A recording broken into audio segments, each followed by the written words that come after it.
the history of man in the early days, before the Europeans came into power, of any divinity or deity or any god or goddess, was always that of a black man or a black woman. Are y'all here? Yeah. Now, we know that the Creator is above humanity. Amen. And that He cannot be trapped into the flesh. All right.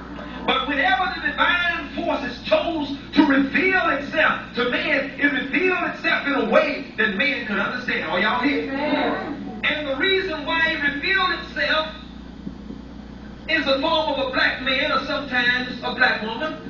Because on the earth for so long, millions and millions of years, there was nothing but black people here. Are you listening? Now, Sheikh Anta-Diop, in the book of African Origins of Civilization, says that for thousands of years, hundreds of thousands of years, there was nothing on earth that resembled a European. All right. In the New Jordanian age, it became the progenitors of the European. It came from the fourth ice age, which took place in Europe, North America, parts of Asia, but never touched Africa. Well, we never knew an ice age because we lived in the tropics. And he says that even the white scholars had gone to say that L.S.P. Leakey, one of the outstanding scholars in the field of anthropology and paleontology, an Englishman, was excluded from the National Geographic Society because he put a hole in the theory that the original man started in Germany or in Asia or in China. He said, no, no, no, no. All right. And he said, what we have found so far dates back to the carbon-14 test, 1.8 million years, and we find it in the heart of Africa, in Tanzania. And this is the first man of Homo habilis. They called him Zinjanthropus boise, and he had a father. Are you listening to me? And this man was one of the men who brought the culture of fire millions of years ago and taught how to use fire. Now, why you say all this, Reverend Davis? I'm laying down a criterion today to let you know that I don't beat around the bush.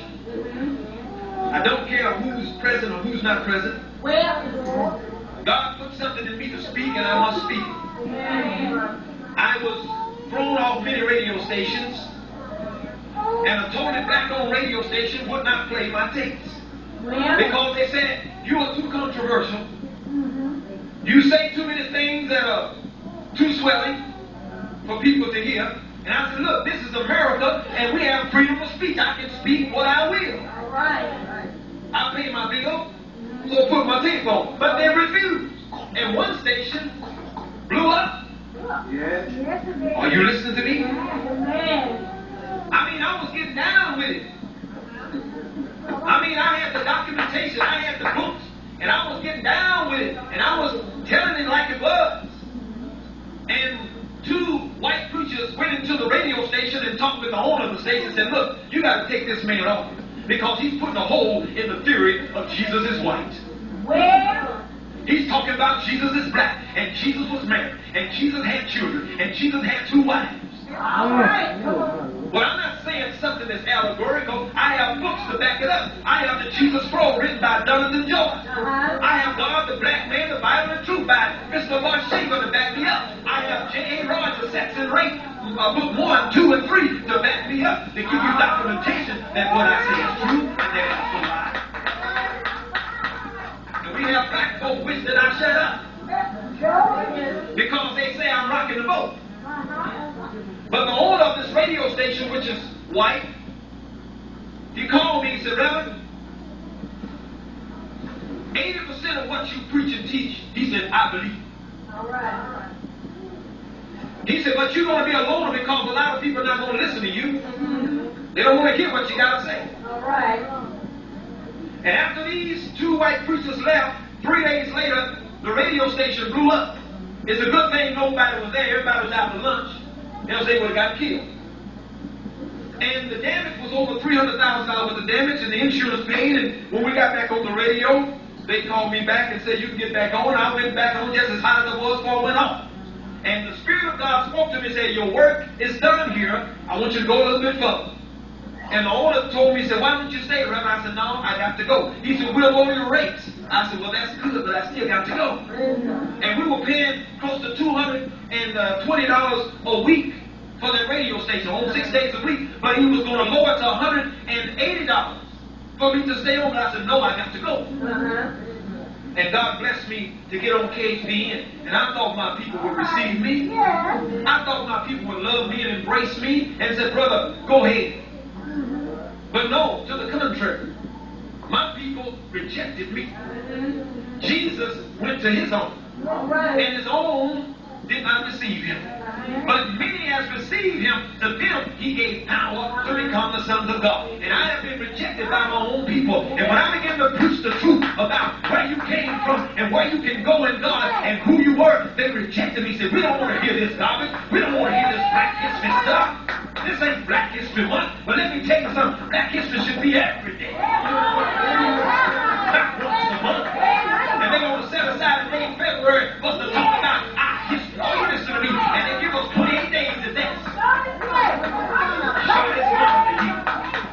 I think Black people ought to wake up and look. We have a history that has never been told. I ain't talking about slavery. I'm going way past Malcolm X, Dr. King, and all the great freedom fighters, which I love them, and they did a great job. But we go back further than that. We go back further than slavery. Are you listening to me? And this is what Black people cannot deal with. We have a history that has not been told because it's been excluded from the history books. But I'm going to tell it. I'm going to tell it on the mountain. I'm going to tell it down the back. I'm going to tell it at the White House. I'm going to tell it in our house. I'm going to tell it everywhere I go. All y'all here. Because our people need to know the truth. And the truth is the only thing going to set us free. And for you middle class Negroes that think you are higher and you are above the problem that exists among our people today. The system has been made to make you what you are. Because I heard somebody say, he that gives you the diameter of your knowledge, he prescribes the circumferences of your activity. So you go no further than what your slave master permitted you to do. And some of you middle class Negroes, the reason why I call you Negroes because you ain't woke up yet. Are you listening to me? Some of you think you came here on the Nina, or the Santa Maria, or the Pinta, or even the Mayflower. You did not come here on those ships. You came here on a ship called Jesus, captained by Sir John Hopkins in 1555. Oh, you listen to me. And you didn't come here as a free man or free woman. You didn't come here seeking a new land. You were brought against your will to a land, and you were dug here as chattel slaves in chains. Oh, you listen to me. And when we came to the harbor in New York, they were not sure and said, give us your tithe and give us your pork. We came in the hulls of ships, and we were here as burden bearers, cause of water and heroes of wood. Are you listening to me? And we've been that way ever since we set foot on the shores of America 433 years. Now, we as a people been here 400 and some 34 years. Now, from 1555 to 1955, praise the Lord. when the chains begin to break off our minds. But from 1555 to 1619, there is a war. And that was 40, how many? How many? $64,000 worth, they said. So from 1555 to 1619, 64 years.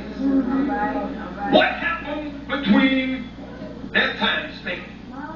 What happened in 64 years?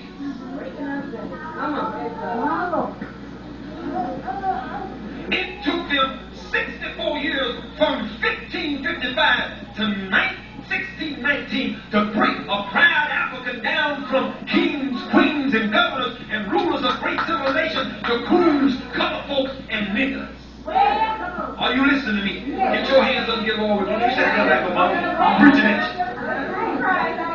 But we know there's been a conspiracy. I'm going to get you acquainted with this conspiracy today. Now, I want you to let this sink in real good. All right. And I don't want you to ever forget. All right. Whenever an oppressor speaks well of you, Come on now. and pats you on the back, Watch it. and said, you are good, and we just like you. Know for sure that you are being set up, Well, and they are not your friends. okay. Are you listening? All right.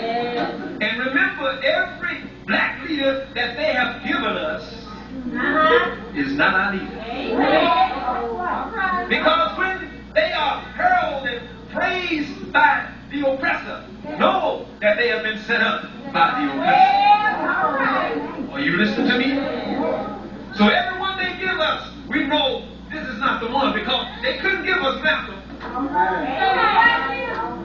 They could not give us Malcolm because Malcolm would not conform to their system. I'm talking about the brother that spoke eloquence, and he debated scholars and people of renowned knowledge. He debated them, and they could not keep up with the brother because the brother was educated. And while he was in prison, he read the dictionary from A to Z, and he familiarized himself with every word in the dictionary, and he became a great man. And when he got into the Muslim movement with Elijah Muhammad, they taught him discipline. They taught him to understand who he was and where he came from. And that brother put a mark in history, and he'll never be forgotten. They thought they killed Malcolm X, but they just killed his flesh. But what he stood for still lives on. You can't kill Malcolm.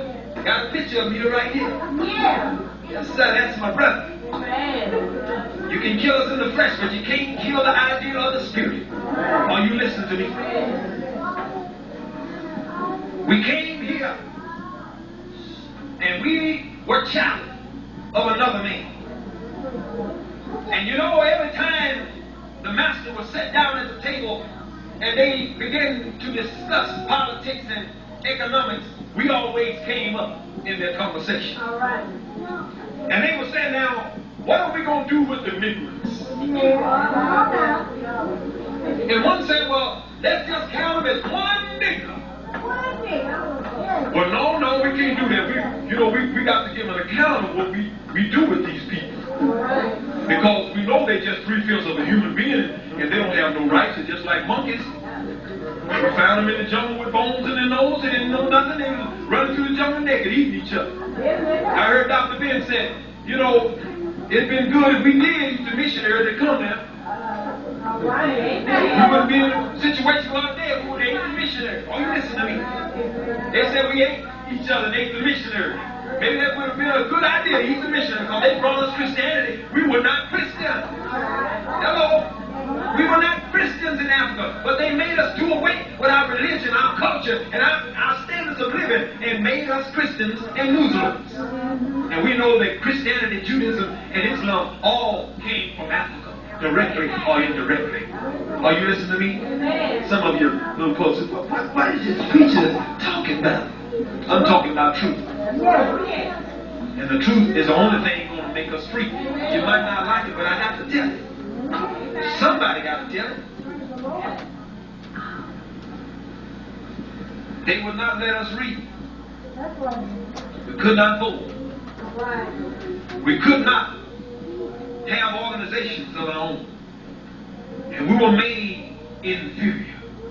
And we were told constantly that we couldn't do this and couldn't do that, because we are inferior and we are this and that, not knowing that we brought the world its first civilization. Imhotep was a multi-genius, and he was the one that built the first step pyramid in Africa, in Egypt. And by the way, Egypt is in Africa. Well, I don't think so, brother. Egypt is, look at your map, Egypt is in Africa. Are you listening to me? But they try to make Egypt a separate part than Africa. That's just like trying to take Dallas out of Texas. All right. Into Egypt.